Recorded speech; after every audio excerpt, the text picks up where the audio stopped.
This is Dan Crawley, and I help professional service firms convert their analog business into a digital company. And I want to thank you for tuning in. Today's topic is understanding the digital landscape, transitioning from an analog to a digital business. Whether you know it or not, a lot of professional service firms have a problem right now. And that problem is that it is estimated that by 2040, 95% of purchases will be through e commerce, i.e., they will be done through the internet. They will be done through some form of digital payment processing. So the question is, will your firm be ready? And that's what we're going to talk about today. Some just giving you a general understanding of some of the things you need to be conscious of as you prepare yourself for this digital transformation, because there is no going back. We're only moving forward, and you at this point, we're less than 15, 16, less than 20 years away from 2040. So you got to get started now than later. So let's talk about how we can make that happen. So solution, what's going to be a viable solution to 95% of purchases being done through the internet by 2040. The obvious solution is that you're going to have to convert your traditional offers into digital products. And by the traditional offers, what do I mean by that? Is if you're a professional service firm, let's say you are a tax accountant, and let's say you primarily work with independent contractors. The gig economy is big. So let's say you are a tax preparer for independent contractors that work in the gig economy. So obviously, you have your seasonal tax return business. But how can we add new opportunities to transition our current analog offers into more digital ones? So for example, let's say that instead of having people call you to find out how do they need to keep track of their taxes throughout the year, so that come tax season they have everything they need in order to prepare their tax package for said year. So let's say, as that tax preparer, you create, you turn a traditional offer, let's just say some general consulting or, general consulting where people just call you over the phone to ask you basic questions. You take, that offer, and then you just turn it into a digital product by, let's just say, creating an online course where where you walk independent contractors that work in the gig economy through just some your, let's just say, specific framework or your system of how to keep track of their taxes throughout the year, so that come tax season they're not scrambling to find receipts or to prepare their income statements. They're able just to, in a sense, click a button, and then their packet is prepared for them. So that's just one way, as a traditional analog business, that you can, convert, some of your offers into digital products. So that's the gist of what it basically means in one instance to go digital, because obviously, going digital means you're totally, using digital technologies to enhance, your business model in some shape, form, or fashion. So it's better that you take the time to understand, what the digital landscape has in store for you, so that you can be prepared for the inevitable future that's to come. Because the pandemic, COVID-19, the lockdown, all that pretty much pushed us into this digital revolution, to where, again, now customers' expectations and preferences are that of, they expect you to be digital. No matter if you are a single establishment professional service firm, whether you're a solopreneur, or you are, a big company with a full staff, it doesn't matter. Nowadays the expectation is, customers expect businesses to be digital. Moving right along. So let's talk about just real quick some of the points, the basic points that I want to discuss today. And that first point was the evolution of digital business models. Again, the digitization of business has been going on since pretty much the internet was created. But now that we have had, again, the pandemic, COVID-19, the lockdown, it has ushered us into more so accelerated growth into more small businesses, professional service firm, single establishment companies is now, you're gonna have to be digital now. There is no more, I don't have to do that, or my customers don't want that. Like, no, your customers want that, so you're gonna have to do it. So the digital business models have evolved, and it's important that you understand the historical shifts that have led to the current trends that we have in digital, in business in general, e-commerce specifically. So, for example, let's take Amazon for when Jeff Bezos first started Amazon, it was literally just a website where he was able to, people were able to buy and sell books. He operated out of a office, you know what I'm saying, in some office park, in America. But this was the origins of Amazon. But you know, through the digitization of just the internet and then business, Amazon has evolved into the the dawn of e-commerce in a sense. And it shows their ability to adapt, as we will kind of learn later, unlike some companies. But Amazon is one of the first companies to really take this whole digital transformation seriously, and adapt their company and their ethos, and just how they got down with all things digital. So as we can see, we all pretty much use Amazon in some shape, form, or fashion. If you're watching this video, more than likely you may be watching this video on a smartphone, or a laptop, or a desktop that you bought off Amazon. But again, Amazon didn't used to be the company it is today. It was just some online bookstore that people went to buy and sell books. But because Amazon had some foresight and understood that the world was becoming more digital, they went all in on e-commerce, and now they are the e-commerce giant we all know them to be. Next, evolution of digital business models. What's an action step for you? Take some time to analyze your industries, and just be conscious of just the different shifts that have occurred, from businesses that you have, obviously, main notable businesses in your industry. But also, too, just be conscious of what some of the marketplaces are out there within your industry, and some of the different online platforms that you can just start keeping track of, to understand what are some of the things you can do to start the digitalization of your business if you haven't started already.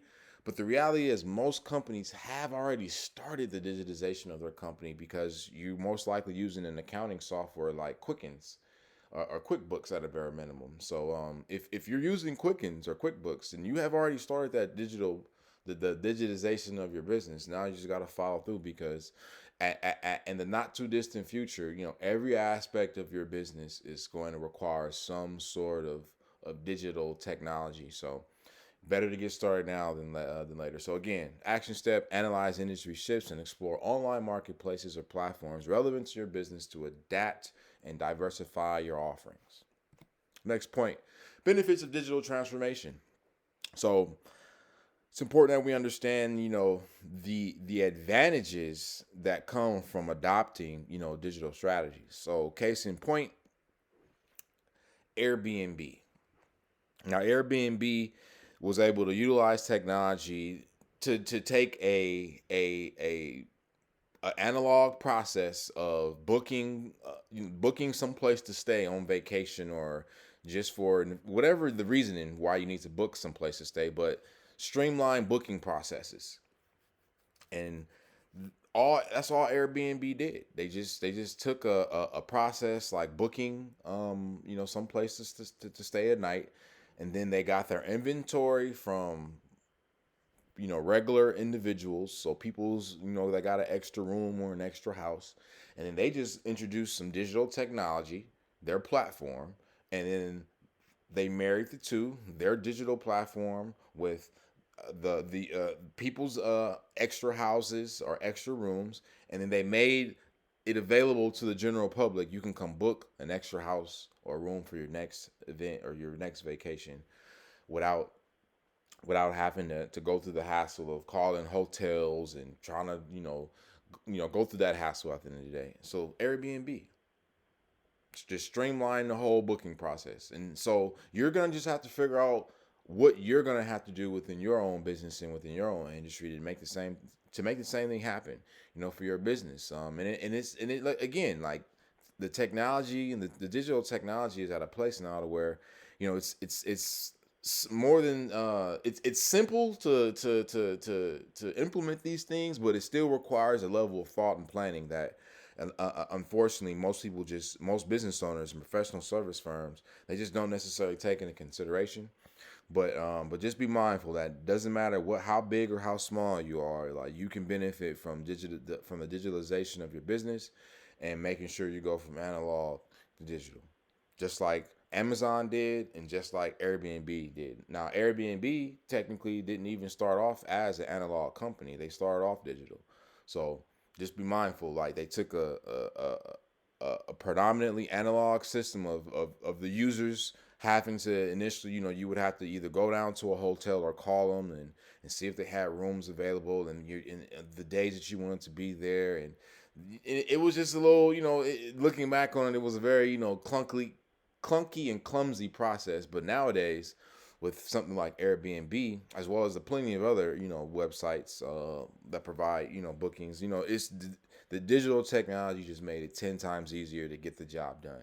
And that's basically what your ultimate goal is when it comes to the digitization of your business. You just want to make sure your customers are able to get the job done in the most simplest and most efficient and effective way as possible.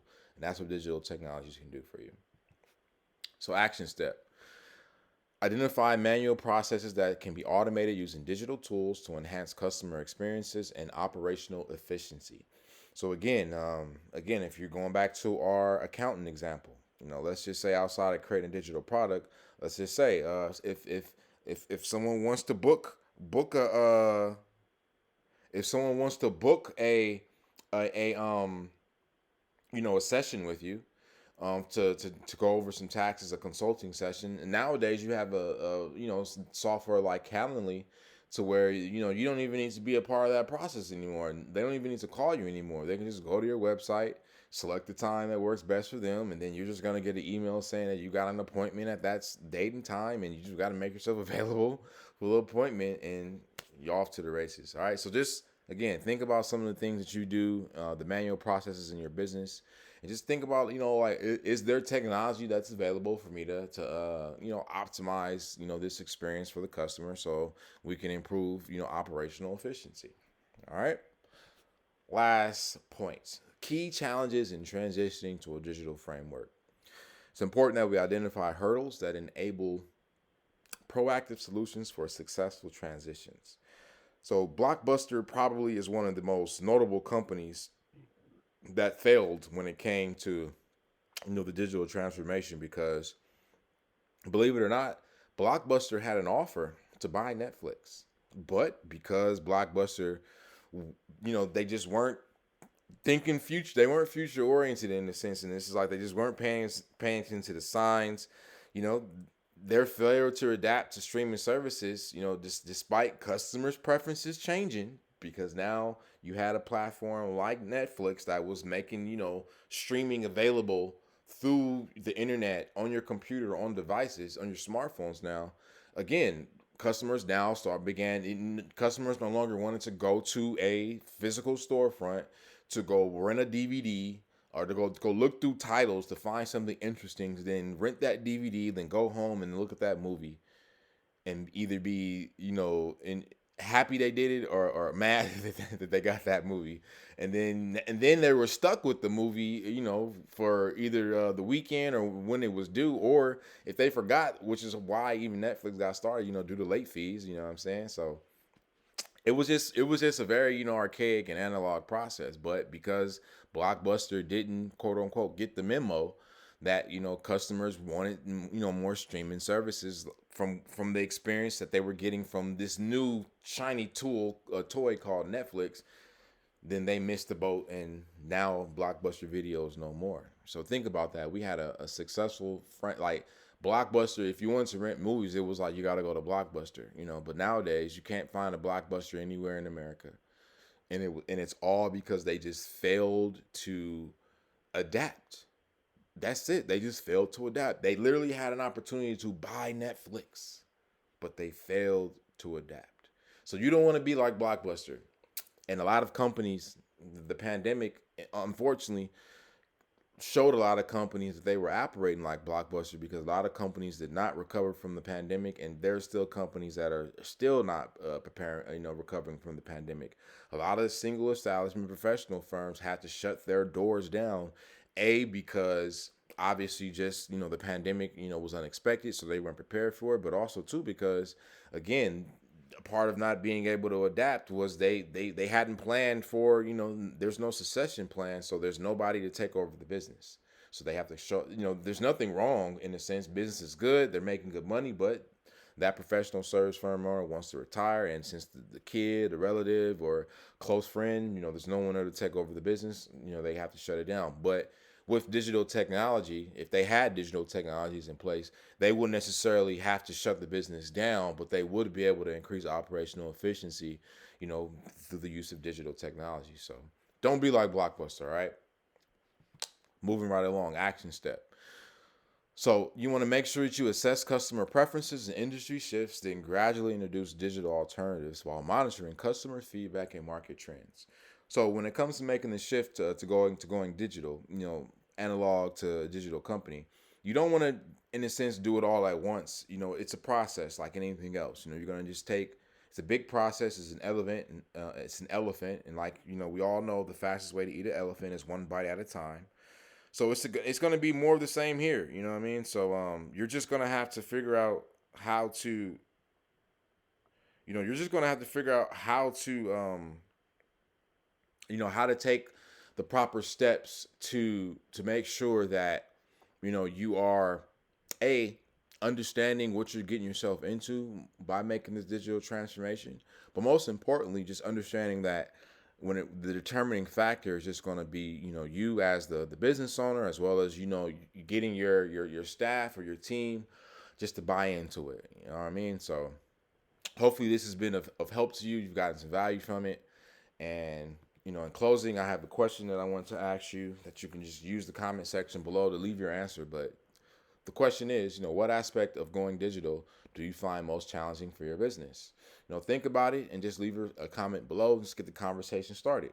Because at the end of the day, uh, you know, the future is it's inevitable. If you're not digital, if you're not already engaged in the digitization of your business, if you haven't at least gotten started, then now is the time, because customers aren't going back to doing analog business anymore, and now more than ever the customer wants what they want when they want it, and they expect you to be able to provide them with what they want, as soon as possible. All right, so on that note, if you want to learn more, comment below again, go digital, and we'll get this conversation started. All right, so it was a pleasure. This is Dane Crowley, and again, my goal is to help single establishment professional service firms convert their analog business into a digital company. So if you need help with that, I'm here to help. Make it a great day. Peace.